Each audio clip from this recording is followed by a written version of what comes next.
大家好，我是丽姐，欢迎大家来听相亲故事，感谢大家的订阅。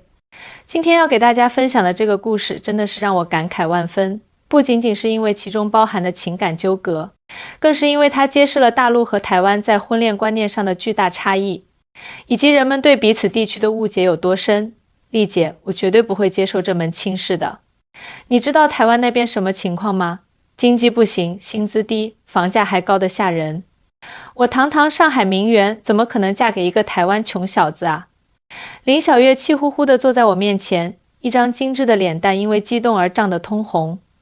她今年28岁，是上海某知名外企的高管，家里有钱有势，从小就是别人家的孩子。但凡事总有两面性，她虽然优秀，却一直单身，这让她妈妈着急得不行。我叹了口气，作为一名从事婚恋服务多年的红娘，我太了解像小月这样的都市精英女性了。她们事业有成，眼光极高，对另一半的要求几乎到了苛刻的地步。小月啊，你别着急下结论。我推荐的这位陈先生真的很不错，虽然他是台湾人，但也是在上海工作多年了，条件很好的，条件好。小月冷笑一声，丽姐，您别骗我了，台湾男生有什么好的？我听说他们那边月薪才几万新台币，换算下来连我们上海普通白领都不如。我要嫁过去，那不是自己给自己降级吗？这种刻板印象真是让我哭笑不得。虽然我知道很多大陆姑娘对台湾的印象还停留在早期的台剧或者过时的信息上，但没想到小月这种见多识广的女孩也会这样想。小月，你有没有去过台湾啊？我问道。没有。她撇撇嘴，去那儿干嘛？又小又穷的地方。那你是怎么知道台湾穷的呢？她被我问住了，支支吾吾地说，网上都这么说啊，而且我有个同事去台湾玩过，说那边的商场都很小，没有我们上海的豪华。我忍不住笑了。小月啊，地方小不代表穷，台湾的经济发展模式和大陆不同，但人家的人均 GDP 可不低，社会福利和教育医疗都很完善。更重要的是，我认识的台湾男生大多很体贴，顾家，不像咱们这边有些男生那么大男子主义。小月听了半信半疑，可是我听说台湾男生很抠门啊。那是节约，不是抠门，我笑着解释。台湾社会注重环保和可持续发展，所以很多人的消费观念和我们不太一样。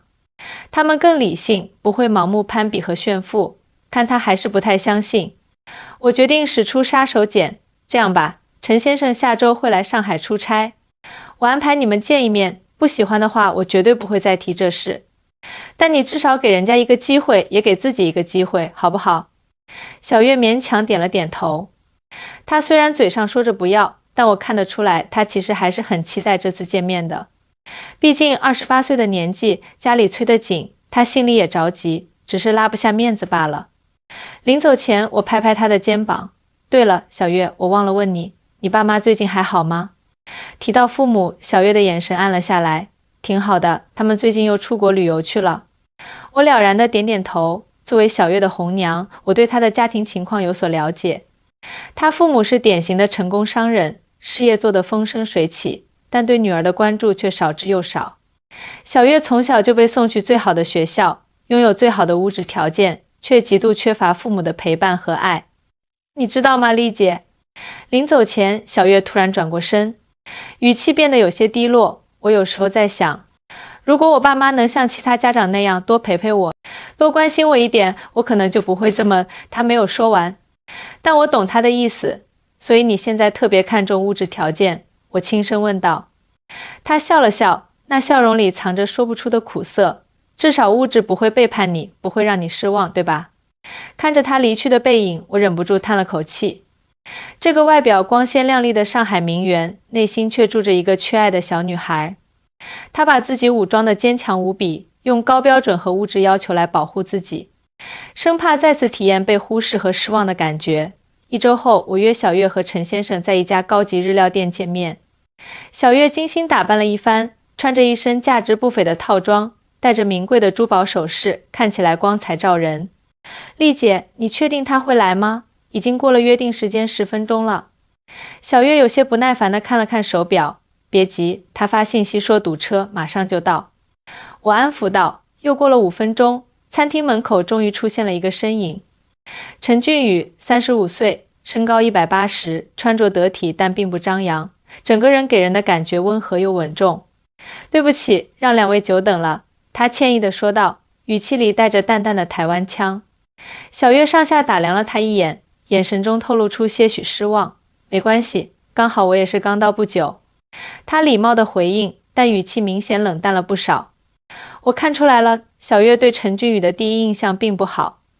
虽然陈俊宇长相清秀，谈吐得体，但他身上并没有小月期待的那种富二代的张扬气质。他的衣着虽然整洁，但并非名牌。手腕上戴的手表看起来也很普通，没有那种彰显身份的奢侈感。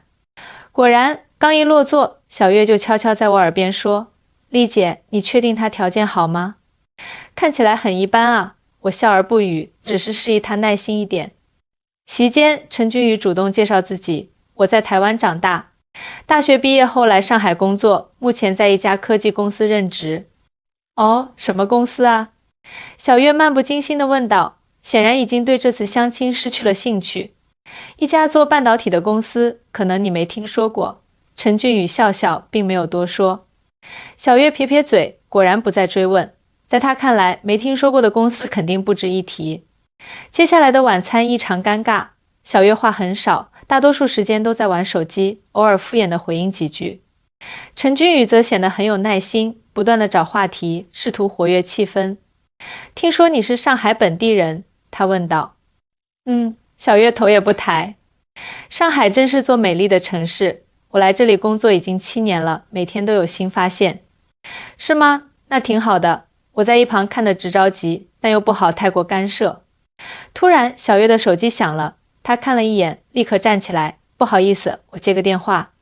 她走出餐厅，在外面接了大约5分钟的电话，回来后脸色明显不太好。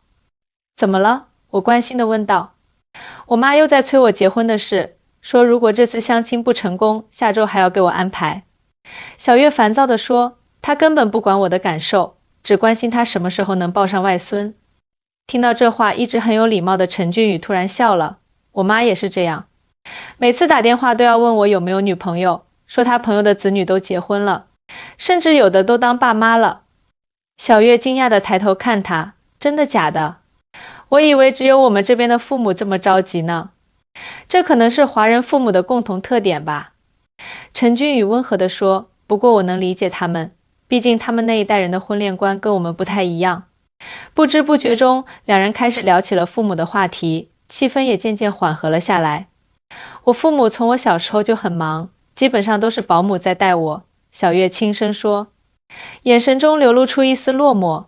他们觉得给我最好的物质条件就是爱，但其实你更希望他们能陪伴你，对吗？陈俊宇接话道，我能理解那种感觉。我父母虽然不像你父母那么忙，但他们也很少表达情感。在台湾，尤其是上一代人，很少会直接说我爱你这样的话。小月点点头，第一次认真地看向陈俊宇，你怎么知道我在想什么？因为我也曾经历过类似的成长环境吧。他笑了笑，所以我现在特别珍视家人之间的陪伴，觉得那比什么都重要。这句话似乎触动了小月心中某个柔软的地方，她的眼神变得柔和了许多。晚餐结束后，陈俊宇主动买了单，礼貌地送我们到餐厅门口。今晚很高兴认识你，小月，他真诚地说，不知道有没有机会改天再见面。小月犹豫了一下，最终还是点了点头，可以啊，我把微信给你吧。看着他们交换联系方式，我心里暗自高兴。虽然开始时情况不太妙，但好在最后有了转机。送走陈君宇后，小月却突然变了脸色。丽姐，你是不是骗我？他根本就不是什么条件好的人嘛，穿得那么普通，还坐地铁来的，一看就知道收入不高。我就说台湾男生没什么好的，果然如此。我忍不住笑出声来。小月啊，你真的太着急下结论了。陈先生的情况比你想象的要好得多，有多好？他连个车都没有，小月不屑地说。他是台积电上海分公司的技术总监，年薪100万起步。我慢悠悠地说道，他没开车来，是因为他觉得上海交通拥堵，坐地铁更方便。至于穿着普通，那是台湾人的生活习惯，他们不像我们这么注重外表的光鲜亮丽。小月瞪大了眼睛，一时间说不出话来。台积电，就是那个全球最大的半导体代工厂。我点点头，没错，就是那个几乎垄断了全球高端芯片制造的台积电。小月的脸一下子红了，又是惊讶又是懊悔。我的天啊，我竟然对她那么冷淡。丽姐，你怎么不早说啊？我要是早说了，你会用真实的自己去相处吗？我反问道。婚恋不是做生意，不是看谁的条件更好就和谁在一起。真正的感情需要真实的交流，而不是戴着面具演戏。小月沉默了。她知道我说的有道理，如果一开始就知道陈俊宇的真实身份，她可能会表现得更加热情，但那不是真实的她，也不会有真正的了解和沟通。而且，我继续说道，你有没有发现，今晚你们聊得最投机的时候，恰恰是在谈论家庭和成长经历的时候，那时的你是最真实、最有魅力的小月。他若有所思地点点头。确实，当他放下防备，真诚地分享自己的故事时，两人之间的距离一下子拉近了许多。所以呢，小月，给他一个机会，也给自己一个机会，别被那些表面的东西迷惑了眼睛。台湾和大陆确实有很多不同，但这些不同可能恰恰是你们彼此吸引、互相补充的地方。送走小月后，我站在上海的夜色中，心中充满期待。我知道这个故事才刚刚开始，而接下来的发展可能会超出所有人的预料。第二天一早，我就接到了小月的电话。丽姐，我简直不敢相信，我查了一下台积电，天啊，这公司市值上万亿。陈君宇是技术总监，那得多厉害啊！小月的声音透着掩饰不住的兴奋。我笑了笑，所以呢，现在对他有兴趣了？电话那头沉默了几秒，然后小月有些不好意思地说，其实他昨晚给我发了信息，问我周末有没有时间一起去城隍庙逛逛。那你答应了吗？我答应了。他的声音越来越小，但是丽姐，我现在好后悔啊。昨天我对他那么冷淡，他会不会觉得我是个势利眼啊？我忍不住笑出声来。小月啊，你现在知道担心这个了？放心吧，陈先生不是那种斤斤计较的人。只要你以后真心对他，昨天的事情很快就会翻篇了。小月犹豫了一下。丽姐，那你说我周末该穿什么去见他呢？要不要打扮得特别隆重，自然一点就好？我建议道，台湾人普遍比较欣赏自然，朴素的美不需要太过张扬。挂了电话，我心想，这丫头终于开窍了，周末很快到来。小月破天荒的没有穿那些奢侈品牌的衣服，而是选了一件简单的白色连衣裙，化了淡妆，看起来清新脱俗。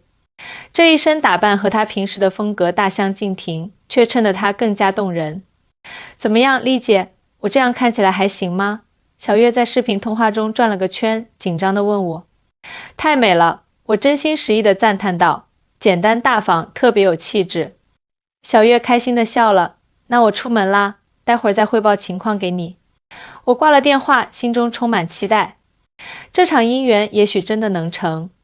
然而事情的发展并没有我想象的那么顺利。当天下午，我正在跟另一对客户谈事情，突然接到小月的电话。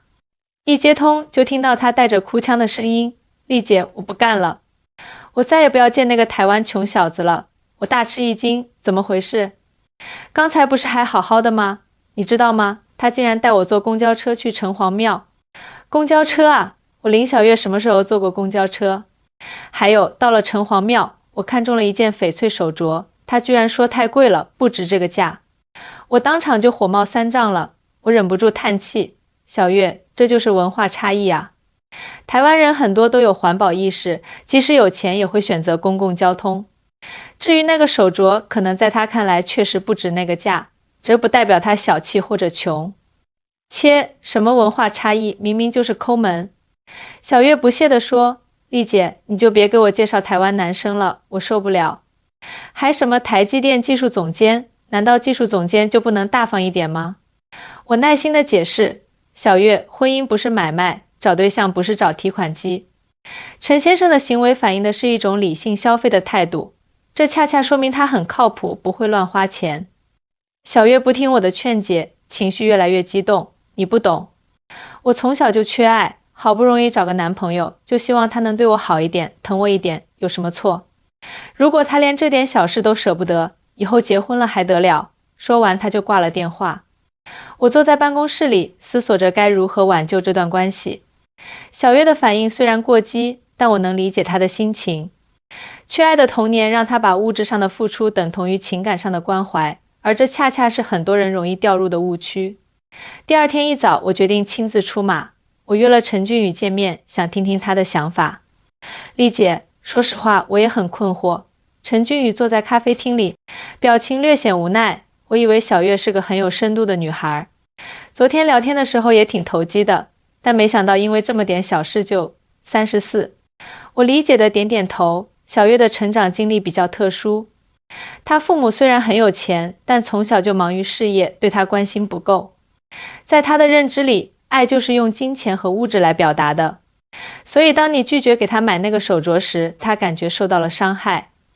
陈俊宇若有所思，原来如此，我其实不是不想给她买，而是那个手镯明显被商家炒了价，根本不值那么多钱。在台湾，我们一般不会为了面子而做出不理性的消费行为，这就是文化差异啊，我笑着说。在大陆，尤其是像上海这样的大城市，很多人习惯了用消费和品牌来彰显自己的身份和地位，而台湾社会则更注重实用性和性价比。那你说我该怎么办？陈君宇诚恳地问道。我想了想，说，如果你真的喜欢小月，不妨试着理解她的需求，适当调整一下自己的方式，同时也可以慢慢引导她了解你们台湾人的消费观和价值观。感情是需要相互理解和包容的。陈俊宇点点头，我明白了。其实我挺欣赏小月的，她虽然有点小脾气，但我能感觉到她内心的善良和真诚。我会再试着联系她的。看着她坚定的眼神，我心里暗自为小月高兴。遇到一个愿意理解包容你的人，是多么难得的幸运啊！接下来的一周，小月一直没有回应陈俊宇的信息和电话，这让她很着急。终于，在我的再三劝说下，小月勉强同意再见陈俊宇一面。他们约在了一家高级西餐厅。这次陈俊宇特意开了车来接小月，还送了她一束鲜花。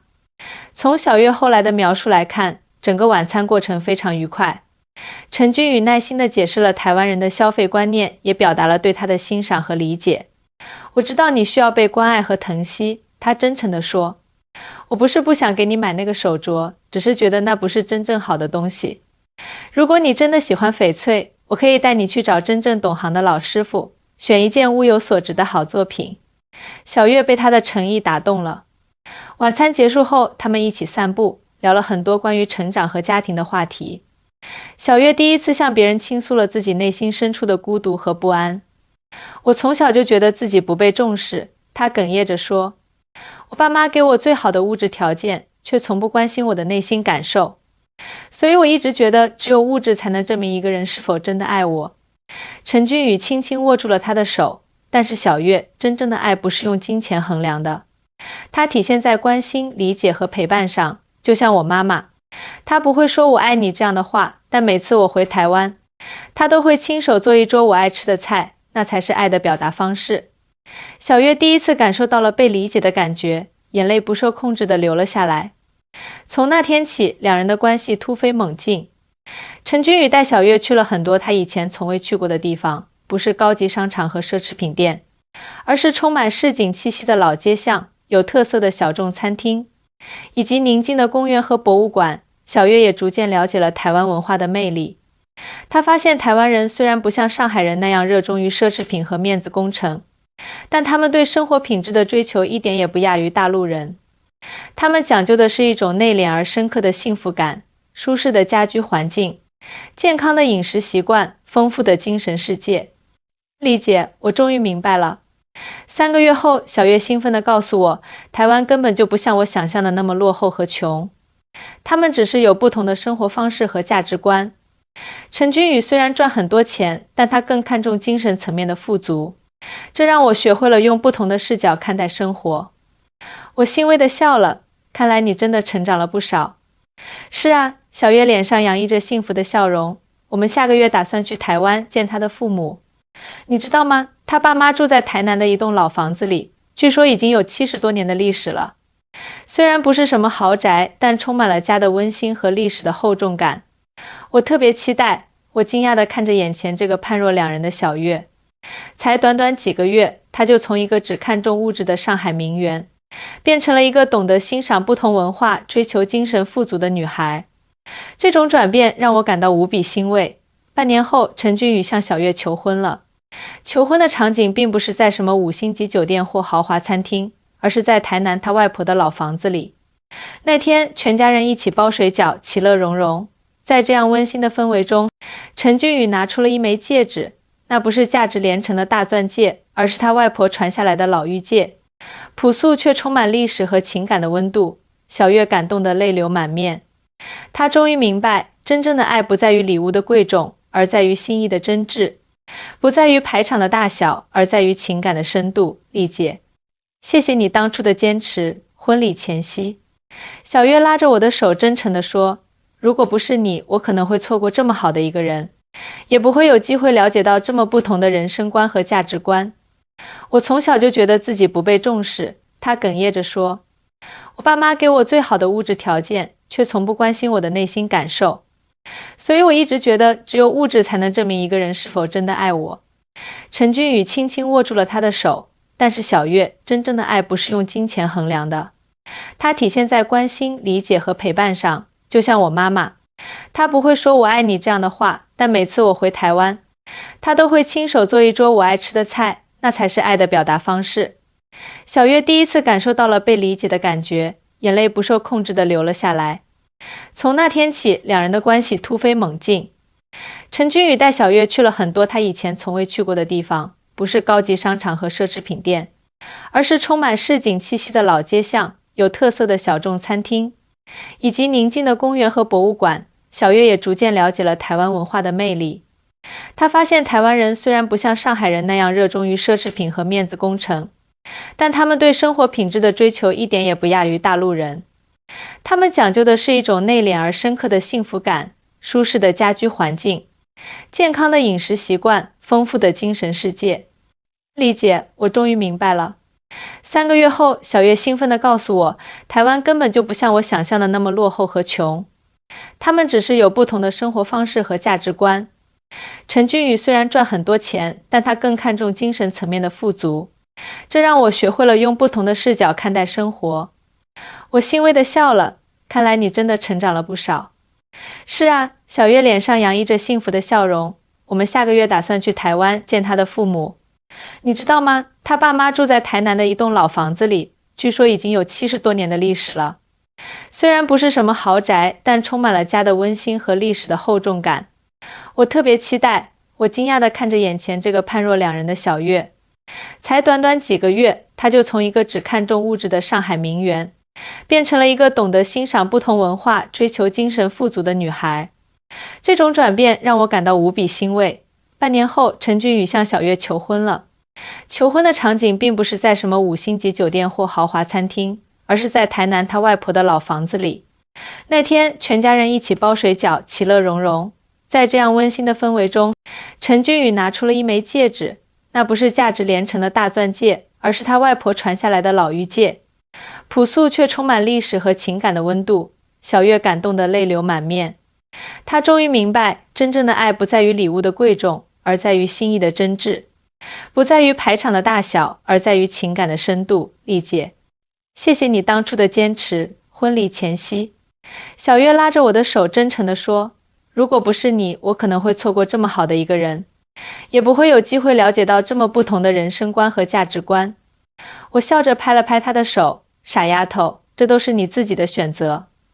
你有一颗善良勇敢的心，愿意接受改变，愿意去理解不同的文化，这才是你能获得幸福的真正原因。”如今，小月和陈俊宇已经结婚2年了，他们在上海和台北都有家，经常往返于两地。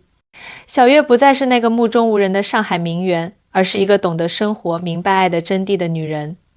她甚至开始学习做台湾小吃，经常邀请朋友们来家里品尝她的手艺。